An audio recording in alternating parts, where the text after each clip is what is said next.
Despite Benjamin Netanyahu having so much pressure from the Palestinian resistance, Joe Biden, the Israeli population, many of the world's countries, everyone asking to reach a ceasefire now, close and far, people from Israel, allies and enemies, everyone wants a ceasefire. But it seems like the man is keen up until the last second to hinder any potential of a ceasefire deal. So we had the call from Joe Biden where he dictated some things to Benjamin Netanyahu. Later, Israel started to follow some actions, and they had this withdrawal from Gaza. More aid is coming in. They're slowly allowing people to the north. That could also be due to some prerequisites from Hamas with the negotiations, mind you. However, many things happened after that call with Joe Biden that happened just over a week ago.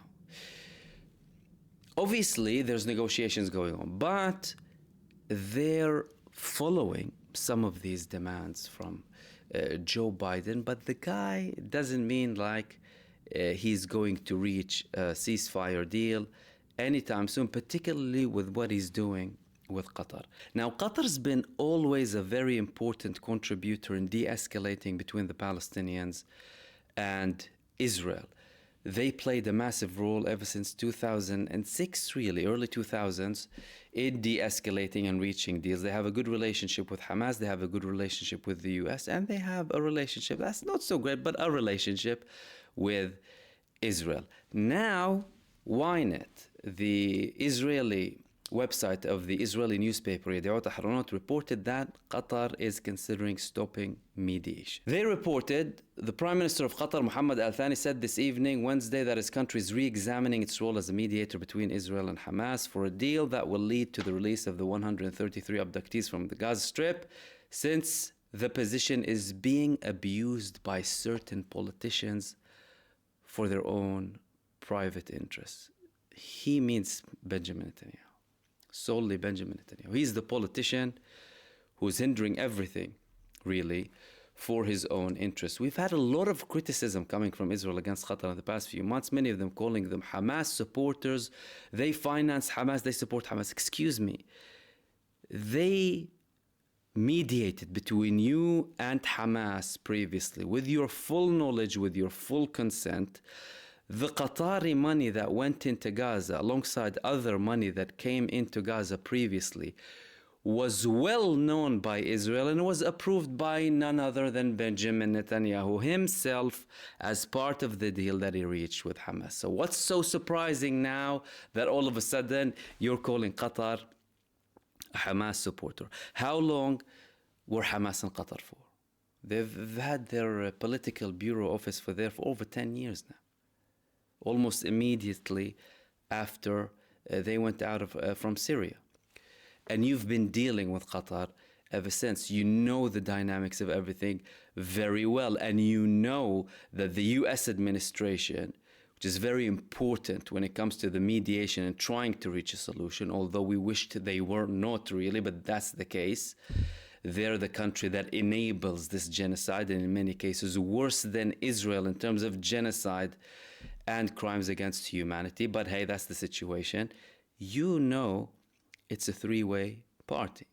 Qatar, Israel, Hamas, and obviously the US.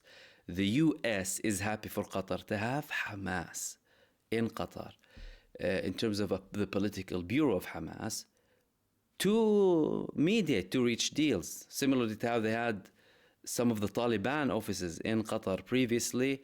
After they wanted to withdraw from Afghanistan, they started negotiating with them. Although we have a different story when it comes to Hamas, but we're talking about Qatar as a mediator. Benjamin Netanyahu did this systematically against Qatar. You don't usually do such a thing with a mediator. I mean, if you talk about it at a professional level, really, it's extremely unprofessional, because you're dealing with a country that's doing something to your benefit to an extent. Okay, reaching a ceasefire is to your benefit, to everyone's benefit. Benjamin Netanyahu doesn't want a ceasefire. He doesn't see that a ceasefire is beneficial for him. He's bound by the extreme right-wing figures that control and run his government. He knows he's gone. He knows if there's a ceasefire deal, the war will end at some point, because Hamas want an approval, a confirmation that the war will end completely, that they will withdraw from Gaza, and that they will finish everything. Benjamin Netanyahu doesn't want that. So he has been on a very systematic abuse and defamation campaign and bad-mouthing Qatar for months now, to make them have this position, to force them to re-examine their position. What is he trying to get at exactly? They previously said that Qatar is supporting the Hamas position. They're more lenient when it comes to Hamas. They support Hamas. Okay. Well, who do you want to mediate? You already have Egypt. You have the US. You have to have a party that is also in very good relationship with Hamas, not a party that will represent solely your interests, right? Where are you going to bring that country from? Also, how long is it going to take to find them? Then again, if they reach the same conclusions as Qatar, are you going to continue to try and find another mediator? You see the process? All of this takes time. It takes time, it takes effort, it takes a lot of energy. It could drag for years. We already had the Israeli delegation saying that if we continue based on this momentum, if we continue with the same approach that we're taking at the moment, it will take us a year to reach a deal. Everything is done deliberately by Benjamin Netanyahu to prolong this as much as possible. But the man is still enabled. No one is calling, no one is taking action to completely remove him. As a matter of fact, the people who are calling for Benjamin Netanyahu to go away, they want to save Israel as a genocidal death cult. They want to save Israel as a genocide state. It's completely absurd. The whole region that's so important for the whole world, supposedly, energy, commerce, Suez Canal, the oil, everything. You have this little Benjamin Netanyahu putting everyone on their tippy toes. And no one is taking him as a risk. No one is saying this man is a danger to global security. Why are you not saying that? This man is a danger to global economy. He's a threat to all of the countries around him. They are a provocating country that constantly attacks other countries. They're committing a why don't you say that? What's so difficult about it?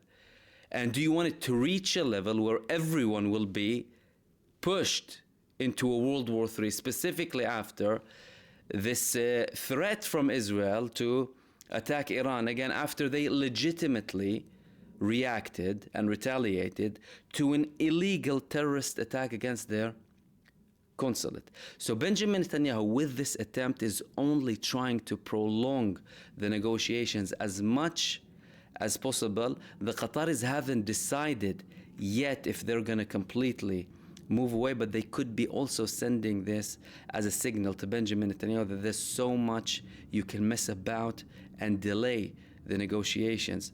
We can't take it for very long, and they're potentially also trying to put more pressure on him to sign a deal with Hamas to reach a ceasefire deal.